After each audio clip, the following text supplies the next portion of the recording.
Class 10 आप सभी लोग पास करके आ चुके हैं, बहुत बहुत बधाई हो आपको। अब आप क्लास 11 पढ़ रहे हैं। देखो क्लास 11 में आपने साइंस स्ट्रीम चुनी है। साइंस में बेसिकली इंग्लिश हिंदी सभी की चलती है, लेकिन इसके अलावा 3 सब्जेक्ट होते हैं, फिजिक्स केमिस्ट्री और बायो, फिजिक्स केमिस्ट्री मैथ्स। अब हम बात करेंगे केमिस्ट्री की। अभी तक आपने जो साइंस पढ़ी उसमें फिजिक्स केमिस्ट्री बायो की तीनों का कंबाइंड सिलेबस होता है। मतलब एक ही बुक के अंदर आपको 4-4 5-5 चैप्टर करके 15 चैप्टर की बुक तैयार की जाती थी। लेकिन अब आपको यहाँ पे रसायन विज्ञान केमिस्ट्री पूरा एक अलग बुक पढ़ना है, पूरा एक नया सिलेबस आपके सामने होगा। अभी तक आपने केमिस्ट्री के केवल 4 चैप्टर छोटे छोटे पढ़े, अब आप बहुत बड़ा केमिस्ट्री पढ़ेंगे, बहुत बड़ी केमिस्ट्री पढ़ेंगे। अब आपको सारा बेसिक नॉलेज हो जाएगा, रसायन विज्ञान क्या है, क्या क्या इसमें होता है, कैसे हम इसको पढ़ेंगे, वो सारा हम पढ़ेंगे इसमें। ठीक है, तो चलो शुरुआत करते हैं छोटी सी केमिस्ट्री क्लास 11 चैप्टर फर्स्ट पदार्थ और उसका वर्गीकरण। रेडी करो, चैप्टर फर्स्ट पदार्थ और उसका वर्गीकरण।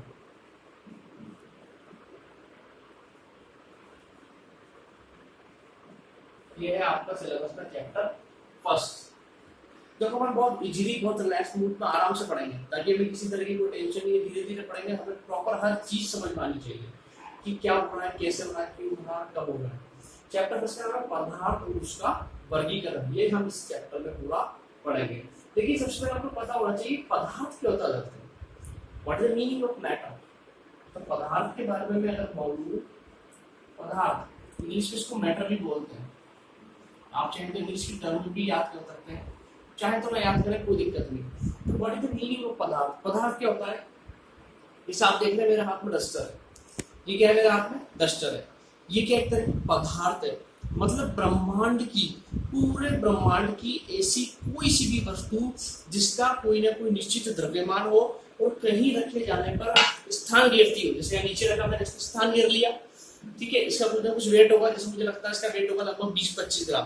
25 ग्राम इसका वेट है, यहाँ हाथ पे रखी तो इसने पूरा हाथ कवर कर लिया, स्थान घेर लिया।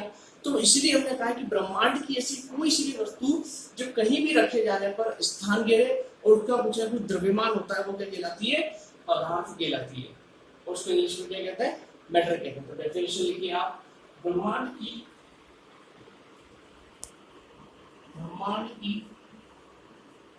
कोई सी भी वस्तु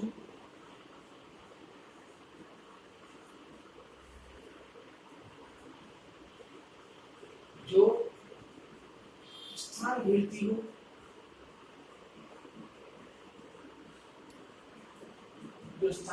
हो, तथा उसका कुछ द्रव्यमान होता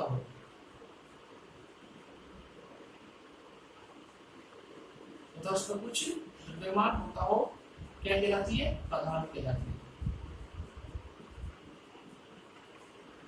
पदार्थ कहलाती है, ठीक है। ये आपके लिए पदार्थ की डेफिनेशन। अब पदार्थ में क्या क्या सकते हैं, वो सारी चीजें जो स्थान घेर रही है, जिसका कुछ ना कुछ वेट हो, द्रव्यमान हो, वो क्या कहलाएगी, पदार्थ कहलाएगी। जैसे हमारा क्या पदार्थ है, हवा एक पदार्थ है, हम कुछ पदार्थ की श्रेणी में आते हैं, क्लियर है। ये हुई पदार्थ की डेफिनेशन। अब उसका वर्गीकरण, पदार्थ का वर्गीकरण अब हम इसमें पढ़ेंगे कि पदार्थ को कितने भागों में बांटा जा सकता है। तो ध्यान से देखें, पदार्थ का वर्गीकरण क्या होता है और कैसे होता है। तो सबसे पहले मैं पदार्थ को ऐसे लिख दूं, पदार्थ, इसको 2 भागों में मैंने बांटा। पदार्थ को 2 भागों में बांटा हूं, एक भौतिक वर्गीकरण और एक रासायनिक वर्गीकरण। भौतिक वर्गीकरण और एक कर देता हूं मैं रासायनिक वर्गीकरण। रासायनिक वर्गीकरण,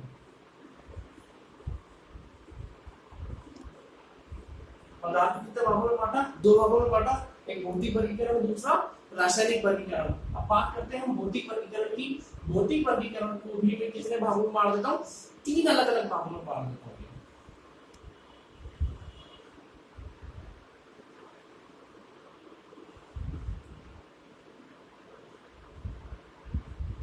भौतिक वर्गीकरण को मैंने कितने भागों में बांटा, 3 भागों में बांटा। कौन कौन से, ठोस, द्रव और गैस। ये आप सभी पहले से जानते हैं, आपने ये सब 9th में पढ़ा, 9th में पढ़ता आ रहे हैं आप कि क्या होता है, ठोस क्या होता है, द्रव क्या होता है, गैस क्या होता है, ये सब किसके आधार पे, भौतिक वर्गीकरण के आधार पे।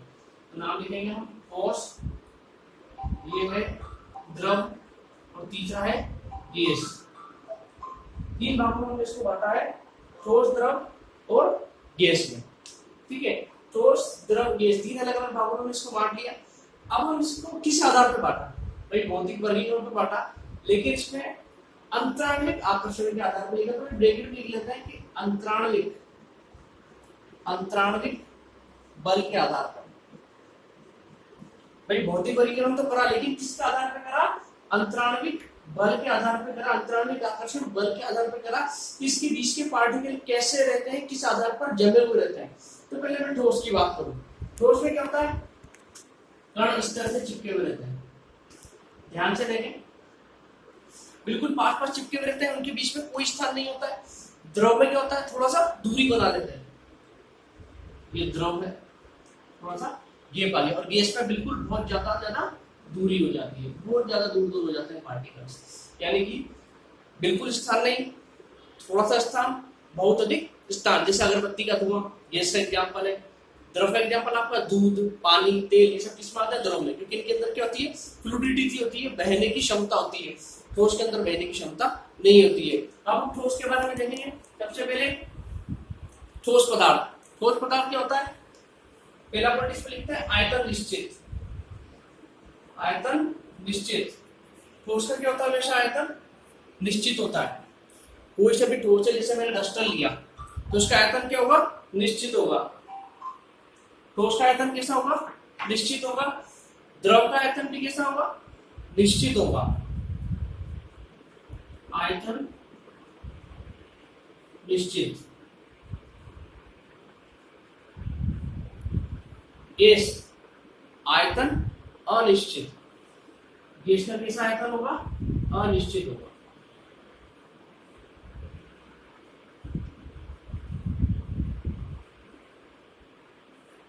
गैस का आयतन कैसा होगा, अनिश्चित होगा। अब हम बात कर लेते हैं इनके आकार की।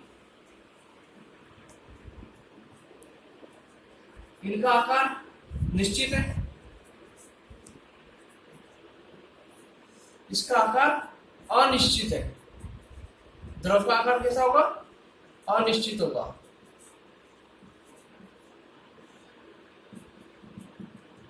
थर्ड हम लिखते हैं गैस के बारे में कि गैस का आकार कैसा होगा, गैस का आकार भी अनिश्चित ही होगा।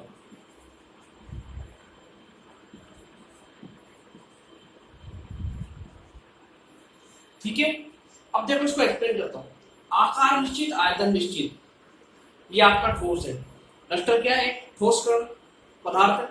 इसका आकार निश्चित है, मुझे दिख रहा है बिल्कुल फिक्स है, और इसका आयतन भी निश्चित होगा। लेकिन द्रव में आयतन तो निश्चित होता है, जैसे मैंने एक गिलास में दूध ले लिया, यानी कि इसका आयतन बिल्कुल फिक्स है। 500 ml है, 1 लीटर है, 2 लीटर है, जितना भी है वो आयतन कैसा हो गया, निश्चित हो गया। अब उस 1 गिलास दूध को मैं चाहे बाल्टी में डाल दूं, टब में डाल दूं, भगोनी में डाल दूं, आयतन होगा वो रहेगा, आयतन चेंज नहीं होगा। जितनी मात्रा मैंने ली मात्रा उतनी रहेगी, लेकिन आकार कैसा हो रहा है, अनिश्चित आकार बार बार चेंज हो रहा है। जब मैंने गिलास में ले रखा था तो उसका आकार अलग था, भगोनी में डालूंगा तो आकार अलग हो जाएगा, किसी और पात्र में डालूंगा तो आकार अलग हो जाएगा। गैस, इसके कारण इतने दूर दूर होते हैं कि ना तो उसका आयतन निश्चित होता है, नहीं आकार निश्चित होता है। क्लियर है, अगरबत्ती का धुआं, सिगरेट का धुआं, ये सब किस में आता है, गैस में आता है। इसके एग्जाम्पल देख लो, जैसे ठोस का एग्जाम्पल हो गया आपका लोहा, इसका एग्जाम्पल हो गया आपके पानी, दूध, तेल। इसका एग्जाम्पल हो गया गैस, ऑक्सीजन गैस या कोई सी भी गैस, हवा। ठीक है, ये हमने पढ़ा पूरा भौतिक वर्गीकरण। इसका स्क्रीनशॉट ले लो। तो ये तो हमारा था पूरा भौतिक वर्गीकरण, आपने स्क्रीनशॉट ले लिया होगा। भौतिक वर्गीकरण हमने कंप्लीट पढ़ लिया है। अब हम बात करेंगे किसकी, रासायनिक वर्गीकरण की। रासायनिक वर्गीकरण के आधार पर इसको कितने प्रकार से बांटा गया है, 2 पदार्थ में बांटा गया है, शुद्ध पदार्थ और मिश्रण में। तो रासायनिक वर्गीकरण में हम लिखे हैं 2 प्रकार से, एक तो इसको बांटा शुद्ध पदार्थ में, शुद्ध पदार्थ, और दूसरा बांटा इसको मिश्रण में। अब यहाँ पे हमको कंफ्यूजन है, बिल्कुल स्थिति क्लियर, मैं बहुत अच्छे से समझाऊंगा, आपको समझ में आना चाहिए, डाउट कुछ नहीं रहना चाहिए। दो पदार्थ को बांटा रासायनिक के आधार पर, शुद्ध पदार्थ में और मिश्रण में। शुद्ध पदार्थ क्या होते हैं? शुद्ध पदार्थ होते हैं जिसमें एक ही प्रकार के अभिकर्मक होते हैं। तो शुद्ध पदार्थ लिख लो, एक ही प्रकार के अभिकर्मक, एक ही प्रकार के अभिकर्मक। मिश्रण में दो या दो से अधिक प्रकार के अभिकर्मक।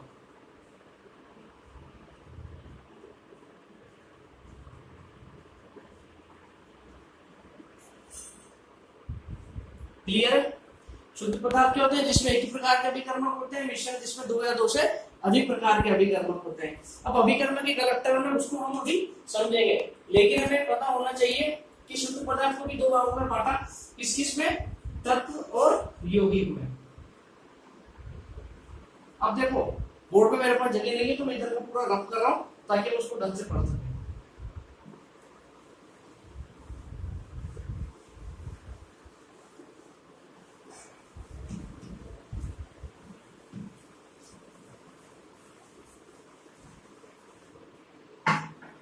एक ही प्रकार के अभिकर्मक, इसको दो भागों में बांटा, किस किस में?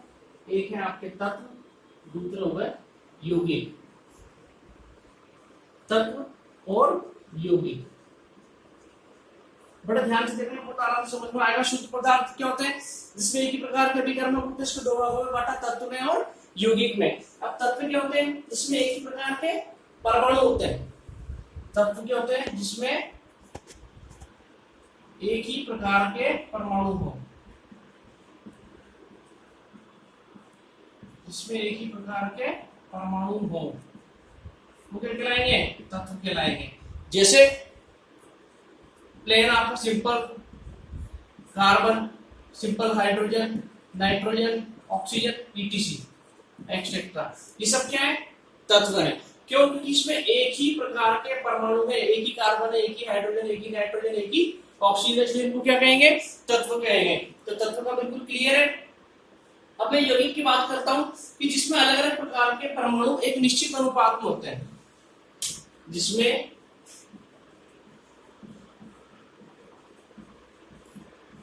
अलग अलग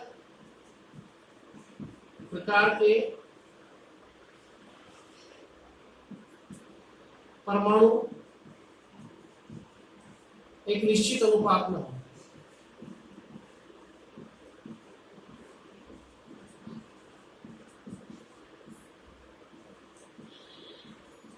जैसे एग्जाम्पल इसका H2O, क्या एग्जाम्पल हो गया इसका?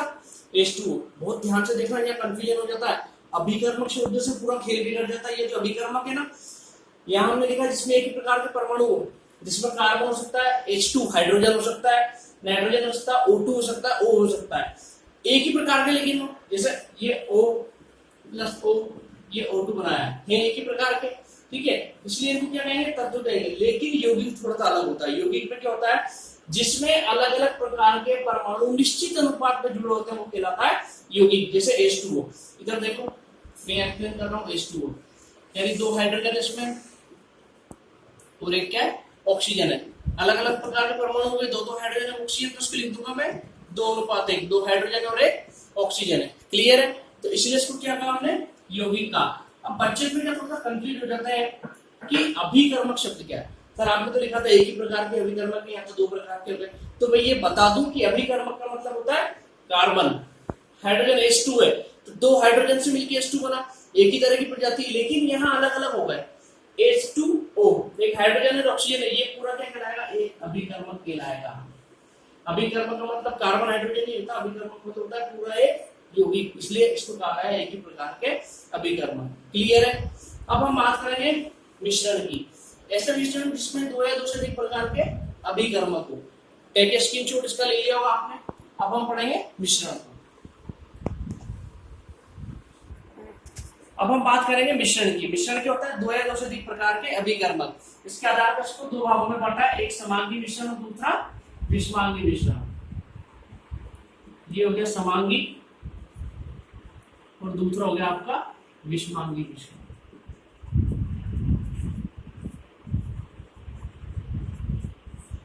यानी कि समांगी और दूसरा विषमांगी, इंग्लिश में इसको बोलते हैं होमोजीनियस और हेटेरोजीनियस। समांगी मिश्रण क्या होते हैं? सभी अवयवों का मिश्रण में संगठन एक समान होता है। सभी अवयवों का मिश्रण में संगठन एक समान होता है।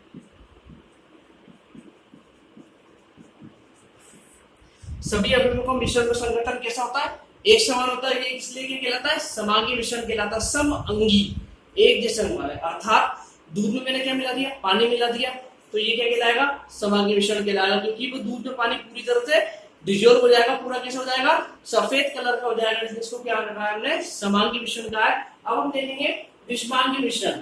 विषमांगी मिश्रण क्या होता है? अवयव मिश्रण में समान रूप से उपस्थित नहीं होना। अवयव मिश्रण में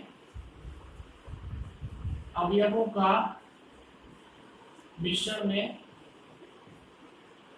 समान रूप से उपस्थित नहीं।